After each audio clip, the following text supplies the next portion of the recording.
ఉండాలి.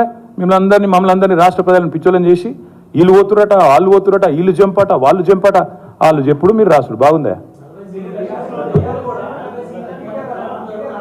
నేను చెప్పలేదు బ్రదర్, మమతా బెనర్జీ గారు చెప్పారు, ఆమెను అడగండి, నేను అనలేదు. అది కేవలం ఇండియా అలయన్స్లో పార్ట్నర్గా ఉన్న మమతా బెనర్జీ గారు చెప్పిన మాట. కాంగ్రెస్ పార్టీ 40 సీట్లు దాటదని నేను అనట్లేదు. మమతా బెనర్జీ గారు వారి పార్ట్నర్, ఆమె చెప్పింది నేను చెప్పాను.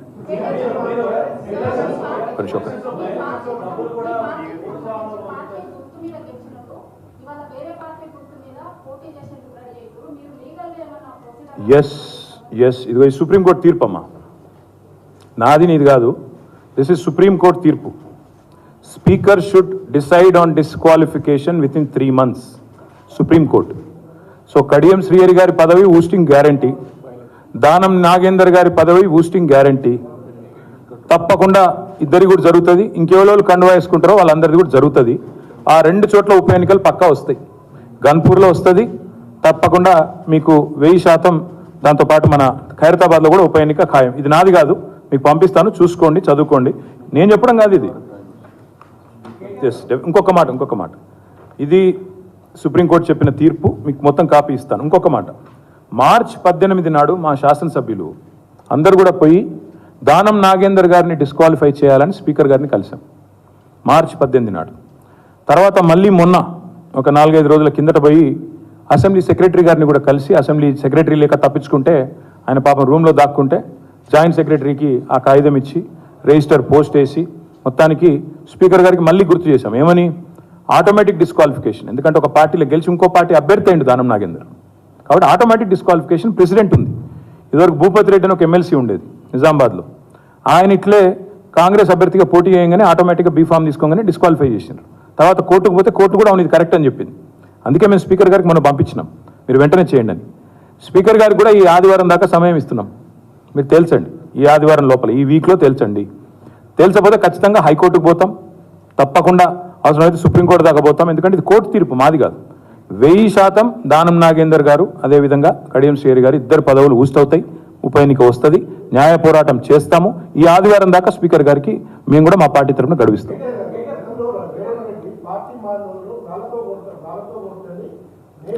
నిన్న మందకృష్ణ గారు చాలా బాగా అడిగారండి, వారికి నా అభినందనలు. మందకృష్ణ గారికి నా అభినందనలు, చాలా బాగా అడిగాడు. ఏమన్నాడు?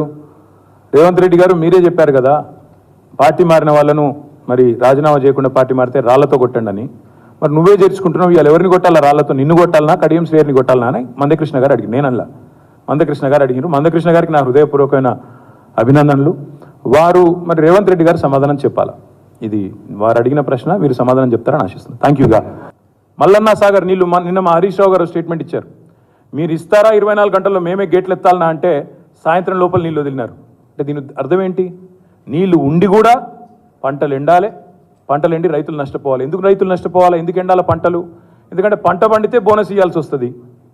పంట పండితే బోనస్ ఇవ్వాలా?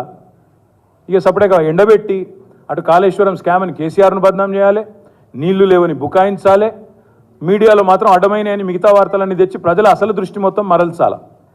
ఇది వాళ్ళ ఎజెండా. పంట పండితే బోనస్ ఇవ్వాల్సి వస్తుంది కాబట్టి పంటలు ఎండాలి.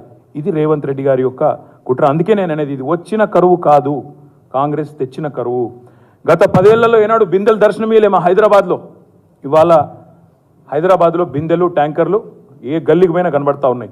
నేను ఒకటే అంటా ఉన్నా ఈ ముఖ్యమంత్రి గారిని, ముఖ్యమంత్రి గారు హైదరాబాద్ మీకు ఓటు వేయలేదు మాకు తెలుసు, మీకు కూడా తెలుసు. మరి అందుకోసం ఏమైనా బదిలా తీసుకుంటున్నావా? హైదరాబాద్ ప్రజల మీద ఏమైనా పగబట్టినావా? ఎందుకు ఈ కక్ష నీకు? మాకు అర్థం కాక అడుగుతా ఉన్నా. హైదరాబాద్లో ఇలా తాగునీటి డిమాండ్కి సరిపడా నీళ్లు ఉన్నాయి. సింగూరులో 18 TMCలు ఉన్నాయి, ఉస్మాన్ సాగర్లో హిమాయత్ సాగర్లో నీళ్లు ఉన్నాయి, ఎల్లంపల్లిలో నీళ్లు ఉన్నాయి. నువ్వు కాళేశ్వరం పంపులు ఆన్ చేసినావు కదా, ఆ నీళ్ళను మీరు కొండపోచమ్మ దాకా తీసుకురావచ్చు. మల్లన్న సాగర్లో నీళ్లు ఉన్నాయి, కొండపోచమ్మకు తీసుకురండి, అక్కడి నుంచి హైదరాబాద్కి నీళ్ళు ఇవ్వచ్చు. ఇవ్వడం లేదు కావాలనే, ఇంకా సిగ్గు లేకుండా ఆయన మాట్లాడుతున్నాడు. నిన్న బుక్ చేసిన 12 గంటల ట్యాంకర్లు ఇస్తున్నాం, మమ్మల్ని అభినందిస్తలేరు అంటున్నాడు ముఖ్యమంత్రి. అసలు ఒక ముఖ్యమంత్రి మాట్లాడే మాటనేనా అది? అసలు ట్యాంకర్లు కొనుక్కోవాల్సిన దుస్థితి ఎందుకు వచ్చింది? నీళ్లు ఉండగా అది చెప్పు నువ్వు ముందు. ట్యాంకర్లు ఎందుకు బుక్ చేయాల్సుకోవాల్సి వస్తుంది? నాకున్న లెక్క ప్రకారం, నా దగ్గర ఉన్న లెక్క ప్రకారం ఓన్లీ HMWSలో Hyderabad metro water supply and sewerage బోర్డులో మాత్రమే మార్చి నెలలో దాదాపు 1,30,000 ట్యాంకర్లు బుక్ అయినాయి ఒక్క హెచ్ఎండబ్ల్యూఎస్ఎస్బిలో. అది కాకుండా మళ్ళీ ప్రైవేట్ ట్యాంకర్లు లెక్కేస్తే మరొక 1,00,000 దాటుతాయి. అంటే ఒక్క హైదరాబాద్ పట్టణంలో ఒక్క మార్చి నెలలో, ఇంకా ఎండాకాలం పూర్తిగా ప్రారంభం కాకముందే దాదాపు 2,30,000 పైచిలకు ట్యాంకర్లు బుక్ చేసే దుస్థితి వచ్చిందంటే మరి ప్రజలు తమ జేబుల్లోంచి పెడుతున్న ఖర్చు ఎంత ఒక్కొక్క ట్యాంకర్కి? ముఖ్యమంత్రి గారు అది ఎవరు భరిస్తారు? మా ప్రభుత్వం ఉన్నప్పుడు మా గౌరవ సిటీ ఎమ్మెల్యేల విజ్ఞప్తి మేరకు ఆనాడు మంత్రిగా తలసాని గారు, డిప్యూటీ స్పీకర్గా పద్మారావు గారు, మా గాంధీ గారు, గోపి గారు, మా వివేక్ గారు, ఇంకా ఇతర ఎమ్మెల్యేలు కాలేరు గారు అందరూ రిక్వెస్ట్ చేస్తే, ముఠా గోపాల్ గారు రిక్వెస్ట్ చేస్తే ఆనాడు కేసీఆర్ గారు 20,000 లీటర్ల వరకు ఉచిత నీళ్ళు ఇచ్చాం. 20,000 లీటర్ల వరకు 12 లక్షల కుటుంబాలకు ఉచితంగా నీళ్ళు ఇచ్చిన ఘనత హైదరాబాద్లో మాది. ఇలా ఈ ముఖ్యమంత్రిని అడుగుతా ఉన్నా నేను, ఇప్పుడు ఈ ట్యాంకర్లకు నువ్వు బిల్లు కడతావా? నీ ప్రభుత్వం కడుతుందా? హెచ్ఎండబ్ల్యూఎస్ఎస్బి కడుతుందా? సిగ్గు లేకుండా చెప్తున్నావే 12 గంటల ట్యాంకర్ ఇస్తున్నాను. ఎక్కడ కూడా 12 గంటల లోపల వస్తలేదు ట్యాంకర్. 3-4 వారం రోజులు, 3-4 రోజులు లేదా వారం రోజులకు ట్యాంకర్ బుక్ చేసిన తర్వాత నీళ్ళు వచ్చేది. వాస్తవం ఏంటి అంటే మరి ఈ నువ్వు ఫ్రీ వాటర్ అన్నాం కదా, ఫ్రీ వాటర్ ఈ ట్యాంకర్లు ఫ్రీగా ఇయ్యి. మొత్తం నగరంలోని ప్రజలందరికీ నీ చాతగాంతనం వల్ల, నీ నిర్వాహకం వల్ల ఏదైతే ఇబ్బంది జరుగుతున్నదో ట్యాంకర్లు ఫ్రీగా ఇవ్వాలని చెప్పి నేను డిమాండ్ చేస్తూ ఉన్నా. ఒక ట్యాంకర్ కూడా ప్రజలు డబ్బులు కట్టాల్సిన అవసరం లేకుండా మీరే ఫ్రీగా ఇవ్వాలా అని చెప్పి కూడా ప్రభుత్వాన్ని డిమాండ్ చేస్తూ ఉన్నా. నేను చివరిగా ఒకటే మాట అంటా ఉన్నా, కర్ణాటకలో నేను చూసిన మన వార్త, పాపం అక్కడ కూడా ప్రజలు ఇట్లే మోసపోయి కాంగ్రెస్ పార్టీని గెలిపించారు. ఆడ కూడా 5 గ్యారెంటీలు మన్ను మశానం అంటే గెలిపించారు. ఆడ ఈరోజు బెంగళూరులో పాపం చుక్క నీటి కోసం అల్లాడిపోతున్నారు, అక్కడ కూడా లైన్లు కడతా ఉన్నారు. అక్కడ ప్రభుత్వం నిర్ణయం తీసుకుందంట, ఎవరన్నా వాటర్ వేస్ట్ చేస్తే 5,000 రూపాయలు జరిమానా అని. మరి నేను అంటున్నా, ఈ ముఖ్యమంత్రి గారు కల్పతరువు లాంటి కాళేశ్వరం ప్రాజెక్టును పండుకోబెట్టి హైదరాబాద్లోని సమీపంలోని రిజర్వాయర్లు నింపక ఇలా మీ కక్షతో, రాజకీయ కుట్రతో రాష్ట్ర ప్రజలను బలి చేసినారే, ప్రజల ప్రాథమిక హక్కైన మంచినీళ్ళు ఇవ్వకుండా సతాయించినారే, మరి మేము కష్టపడి నిర్మించిన ప్రాజెక్టులను కూడా ఇవాళ ఆగమాగం చేసి నీటి నిర్వహణలో కూడా విఫలమైనరే, నీళ్ళు ఇవ్వకుండా సతాయించినారే, మరి మీ అసమర్థతతో ఇవాళ రాష్ట్ర ప్రజలు గొంతెండేటట్టు చేసినారే, నీటిని వృధా చేస్తేనే 5,000 రూపాయల జరిమానా వేస్తే ముఖ్యమంత్రి గారు, మరి నీళ్ళను ఎత్తిపోయకుండా 100 రోజుల సమయాన్ని వృధా చేసినందుకు ఈ ముఖ్యమంత్రికి, ఈ ప్రభుత్వానికి ఏం జరిమానా వేయాలో ప్రజలు ఆలోచించాలని చెప్పి నేను విజ్ఞప్తి చేస్తా ఉన్నా.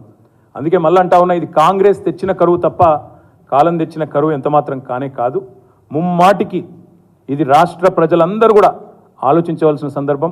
హైదరాబాద్ నగర ప్రజల తరపున నేను డిమాండ్ చేస్తున్నా, మీరు వెంటనే ఉచితంగా ట్యాంకర్లు ఇవ్వండి. ఇది మీ చాతగాంతనం వల్ల వచ్చిన పరిస్థితి. ప్లస్ వెంటనే ఈ ప్రాజెక్టుల గేట్లు ఎత్తండి, సింగూరులోంచి నీళ్లు తెండి, ఉస్మాన్ సాగర్ వాడండి, హిమాయత్ సాగర్ వాడండి. అదేవిధంగా కాళేశ్వరంలో ఆల్రెడీ పంపులు ఆన్ చేసినారు. మీరు నిన్న మొన్నటిదాకా కొట్టుకుపోయిందన్నారు, ఇప్పుడేమో పంపులు ఆన్ చేసినారు.